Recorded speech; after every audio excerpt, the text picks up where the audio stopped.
Então bora lá, esse é o Giro da Bolsa, um programa semanal com as principais notícias do mercado financeiro na semana. E hoje baguncinha. Hoje é baguncinha. Hoje é perereca. Hoje passou do limite. Então hoje o programa tá sensacional, a gente já começa aqui diretão com o nosso queridíssimo índice Bovespa, que fechou a semana valendo 179.364,81 pontos, 4,45% de queda na semana. Já podemos chamar de Vorcar Week. O ETF AUVP11, né, que replica o índice fundamentalista IAFD, como a cadelinha do Ibovespa que ele é, caiu 4,92% na semana a R$ 125,10. Nós vamos falar de algumas crises nas investigações aqui do Banco Master, da reviravolta no caso do filho do presidente Lula, o Lulinha, da situação do Bolsonaro, que teve mais um revés na justiça, mas a gente já começa aqui falando dos efeitos dos conflitos no Irã. Depois daquele ataque coordenado dos Estados Unidos com Israel no fim da semana passada, esses últimos dias foram de muita turbulência nos mercados. O tombo foi grande no início da semana, as bolsas americanas sentiram, o Ibovespa caiu ainda mais e não conseguiu se recuperar. E tudo isso porque tá todo mundo preocupado com o rumo que as coisas podem tomar. Os Estados Unidos e Israel tinham o objetivo de eliminar o líder supremo do Irã, o que aconteceu já no primeiro ataque com sucesso. Mas a ofensiva aí teve mais de 100 outros alvos, entre bases militares, centros de comando, algumas instalações do Irã e até áreas urbanas na capital Teherã e em outras cidades, causando mais de 1.200 mortes. E a resposta do governo iraniano foi imediata, com uma chuva de mísseis sendo interceptada em território israelense, além de ataques quase que simultâneos contra o Iraque, Catar, Kuwait, Emirados Árabes Unidos e Arábia Saudita. Ou seja, eles saíram atirando para tudo quanto é lado, não só para mostrar o poder de reação, mas para deixar claro que essa guerra não vai ter um desfecho fácil e nem rápido para os americanos e para os seus aliados. E para piorar, o Irã bombardeou algumas petroleiras, entre elas a maior da Arábia Saudita, a Saudi Aramco, e também atacou um navio fechando o Estreito de Hormuz, que é um canal marítimo de pouco mais de 30 quilômetros no Golfo Pérsico, exatamente por onde passa todo esse petróleo escoado do Oriente Médio para o resto do mundo. A gente está falando de 20% da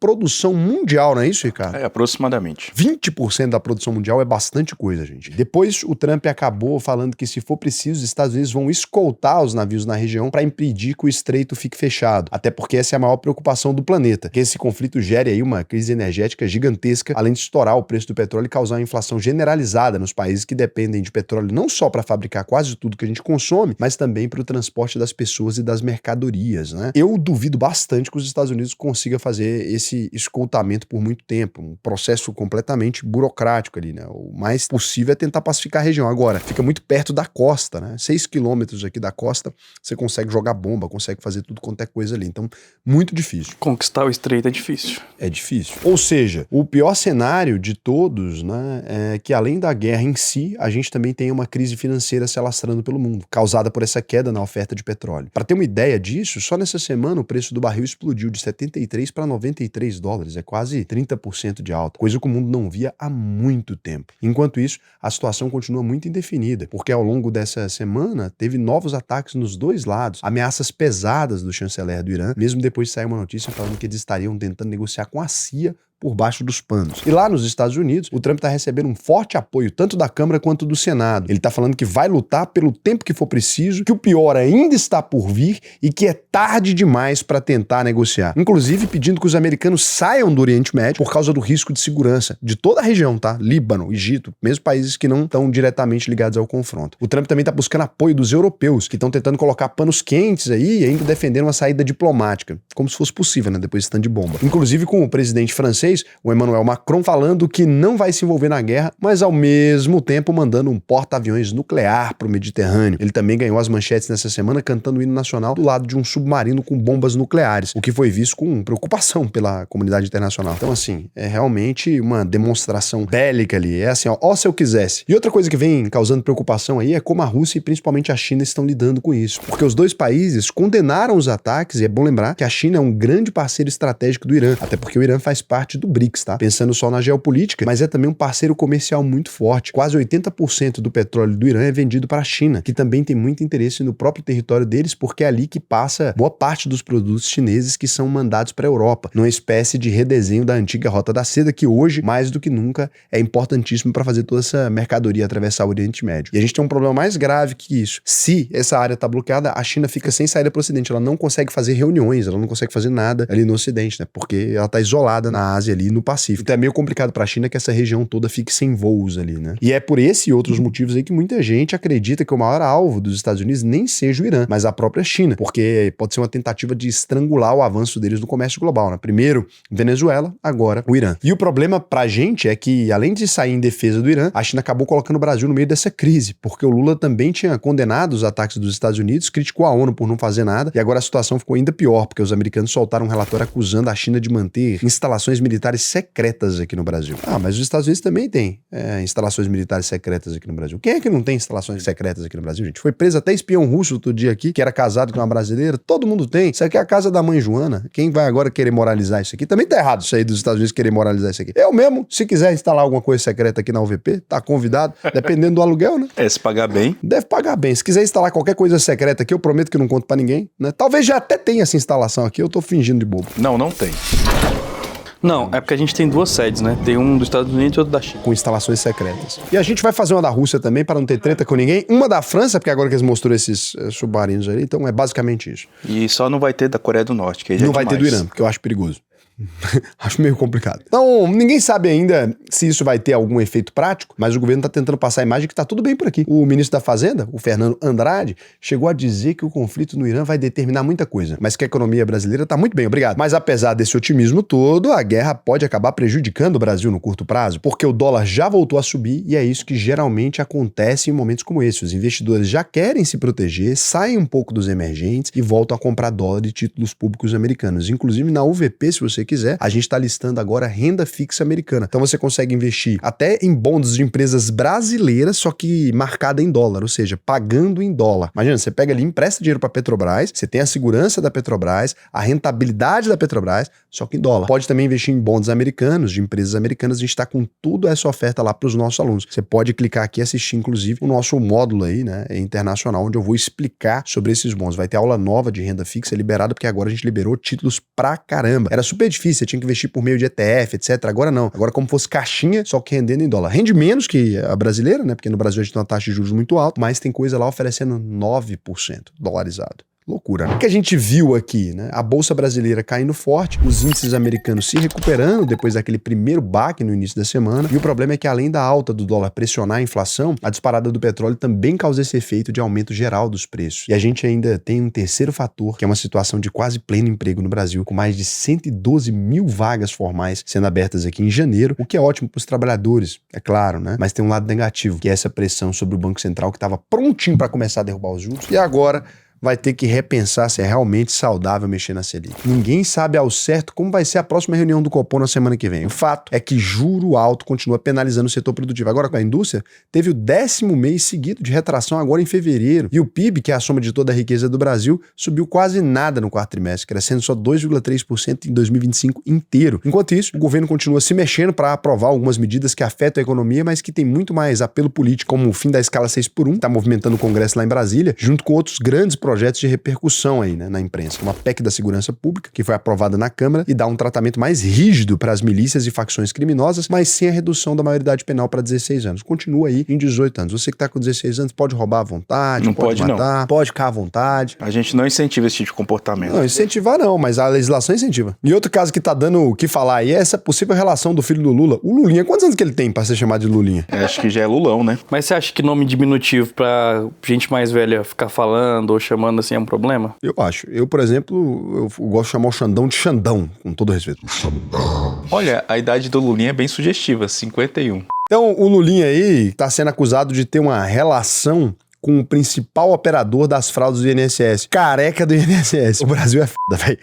O nome do cara é Careca do INSS. Esse está sendo mais o estopim aí da crise entre o governo e o Congresso. E o problema é que parece ter virado uma queda de braço, porque a CPI do INSS tinha mandado quebrar o sigilo bancário e fiscal do Lulinha. O próprio ministro do STF, o André Mendonça, também tinha autorizado, mas depois o ministro Flávio Dino passou por cima do colega e derrubou a medida, deixando um clima meio estranho no STF, né? Ainda mais com a notícia de que o Lulinha teria movimentado quase 20 milhões de reais e teria recebido 700 mil do próprio Lula. Mas porque Pix de 700 mil do pai é normal. Foi 3 Pix. Você vê que os filhos dos presidentes brasileiros, eles costumam enriquecer muito assim, né? Uma coisa interessante. É um que recebe Pix de 700 mil, movimenta 20 milhões, o outro que compra mansão. O negócio é bom, né? Sabe o que eu quero ser na próxima encarnação? Filho de presidente. Coisa boa, né? Até agora não tem nenhuma prova de que eles fizeram alguma coisa errada, mas foi uma intromissão do STF nos trabalhos dos deputados e senadores, e dessa vez atravessando a decisão do próprio Supremo. Da última vez que eles tentaram barrar alguma coisa, era o Toffoli querendo impedir a gente de ver a mensagem do celular do Vorcaro, né? E voltando a falar do caso do Master, inclusive, a gente teve mais uma semana bombástica, ele tava bombando o tempo todo, né? O Vorcaro tinha sido mandado pra uma prisão no interior de Minas, mas o ministro André Mendonça acabou transferindo ele pro presídio de segurança máxima em Brasília. E agora todo mundo quer saber se ele vai botar a boca no trombone, que botou a boca em muita coisa, né? Ele é experiente nisso aí. E fazer uma delação premiada. São vários rolês. Vários rolês, várias chupadas. O que pode ser explosivo aí pra muita gente poderosa, né? Sabe como é que era o apelido da esposa do Alexandre de Moraes no celular dele? Vivi Moraes. Vivi. É Vivi, né? O fato é que as investigações mostraram que tinha uma grande organização criminosa dentro do Banco Master. Vorcaro corrompeu ex-servidores do Banco Central com mesadas e até viagens para Disney. Ele conseguiu ocultar mais de 2 bilhões de reais dos clientes com a ajuda da gestora Reag. E nessa semana, um capanga dele acabou tirando a própria vida com 16 facadas nas costas logo depois de ser preso pela Polícia Federal. Brincadeira. Ele acabou se enforcando no presídio. Só lamento bastante que não foi 3 meses depois, né? Podia ter sido ali por volta de julho, né? Eu não tenho dó de bandido, não. Mas, assim, esse aqui eu fiquei com dó porque poderia ter colaborado bastante com as investigações. É um vagabundo, Estranho né? isso, né? Você achou estranho? Não, imagina, não fala isso. O cara teve um acesso de tristeza lá. É normal, ué. Quem nunca foi preso e entrou em depressão? Esse caso continua muito confuso aí, extremamente complexo, né? Acabou motivando um novo projeto de lei para tentar melhorar a segurança do sistema bancário brasileiro. E o fato é que toda essa confusão junta, Banco Master, treta no STF, guerra lá fora, dólar subindo, petróleo disparando, risco de inflação, peleleca, né, da namorada, tudo isso acaba deixando os investidores mais confusos e sem saber o que fazer. A gente tem uma escola, a escola UVP, a gente trabalha com formação de investidores. Em 8 semanas eu te deixo pronto para investir. E se você tem um patrimônio maior, a gente ainda te oferece uma consultoria especializada para organizar essa carteira para você. Entra lá, auvp.com.br, clica no botão Faça sua análise de perfil, preencha esse questionário para mim, me contando algumas coisas sobre a sua vida, sobre a sua relação com o dinheiro, etc. E eu vou te ajudar a investir. Lembrando o seguinte, né? A UVP já formou mais de 50 mil investidores e a gente tem esse selo aqui, ó, aprendizado garantido. Entrei na UVP, fiz todas as aulas, não aprendi a investir. Eu devolvo 100% do seu dinheiro. A UVP tem a garantia irrestrita. Pediu o dinheiro de volta, depois do final, não tem conversinha. No máximo, a gente vai te perguntar o motivo, vai tentar te explicar, olha, você precisa concluir o curso, porque esse é o contrato, né? Porque, assisti as 2 primeiras aulas, achei muito simples. Quando você vai chegar no módulo 4, é mais completo, só que a gente começa do começo, pega na mãozinha e chega até o final. Então, a obrigação é concluir. Fez as aulas, aparece pra gente no nosso painel, você pode ir lá, emitir o seu certificado e falar, cara, quero o dinheiro de volta. Não tem problema. A gente devolve 100% do seu dinheiro. E agora, a gente vem aqui, Cazé, nesse contexto aqui, pra uma rapidinha. O que é uma rapidinha, Cazé? Uma rapidinha é aquela coisa que eu vou querer continuar fazendo, mesmo quando eu estiver ali com a minha mulher, com a peleleca de cabelo branco. Com 60 anos. Com 60 anos. Vários rolês, várias chupadas. Para com isso. Fala com isso. Você vê que tem punição pior que a prisão, né, cara? Porra, a sociedade inteira vendo suas conversas. Pô, isso é né, cara? Isso aí que desmoraliza o cara, né, velho? O cara cometer crime até vai, mas assim... O Raul tá conversando no WhatsApp enquanto tá gravando. Eu tô, ué. Tava aqui mandando mão pra mamolada minha aqui, uma mensagem.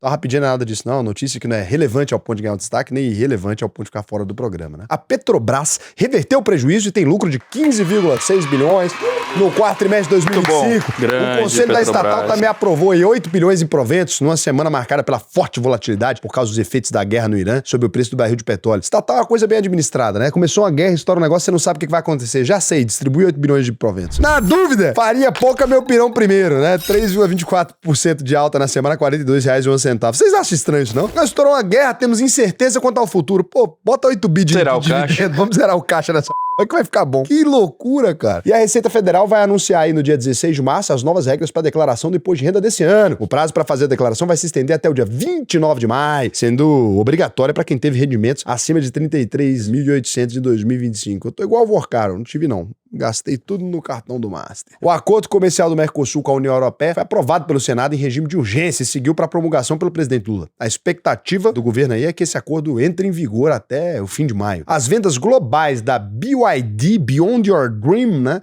caíram 41%. Beyond. É Beyond, né? Beauty or O Dreams. Zé que falava Beyond, o Zé que falava toda hora. É Beyond, é construa. Então, as vendas globais da Beyond Your Dreams caíram 41% em fevereiro, no pior resultado da empresa nos últimos 6 anos, mostrando que eles não conseguiram construir os sonhos deles, né? Além do aumento da concorrência, a retração foi atribuída pelo próprio mercado chinês aí, que está sendo impactado pela redução de incentivos do governo para o segmento de veículo elétrico. Belo momento. Finalmente, né? Porque era o governo que tava carregando nas costas. Mas belo momento para reduzir o incentivo quando tá faltando petróleo.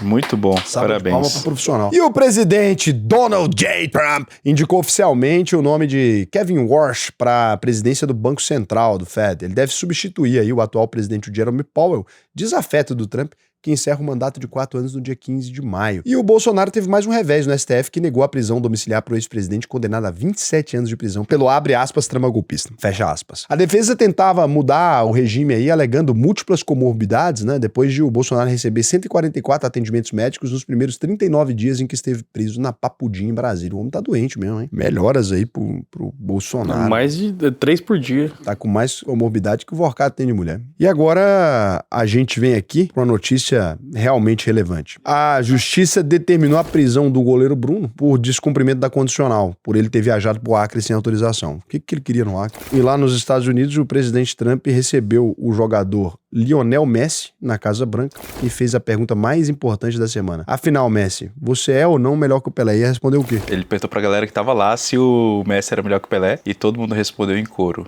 Messi. Mas o Messi deve ser melhor que o Pelé mesmo. Não tem como. Isso aí não tem como. Mas você não acha que... É porque eu falo assim, na época que o Pelé jogava, o futebol era menos competitivo. Né? Era menos, mas era a realidade, né? O Pelé era completaço. Ele corria, ele batia com as duas pernas, cabeceava. Só não conseguia assumir filho, né? O resto tudo ele fazia bem. Pra assumir menino ele não era muito eficiente. Brasileiro padrão, pô. Joga a bola, O cabeceia. cara pegou gol. a Xuxa, mano. Sabia que o Raimundos tem uma música muito boa que diz que o Yang é o 69 da Xuxa com o Pelé. Caralho, é muita loucura pensar que a Xuxa pegou o Pelé. O Pelé é muito mais velho que a E o Xuxa, Senna, né? E o Senna. Caralho, a Xuxa é pegadora aí, velho. Ela pegou os 2 maiores atletas da história da República. E eu acho que ela pegou o Leonardo também. Não, aí não. O maior cachaceiro, o maior... Que é isso? O Pelé e o Senna, o quê? Agora o Leonardo. Vocês já viram os vídeos dos dois? Eu já vi ele dando em cima dela. Aí ele falou, fala uma pessoa que você queria ter um negócio. Aí ele fala, você. Mas o Leonardo ataca. Véi, esse vídeo, vamos fazer um react desse vídeo.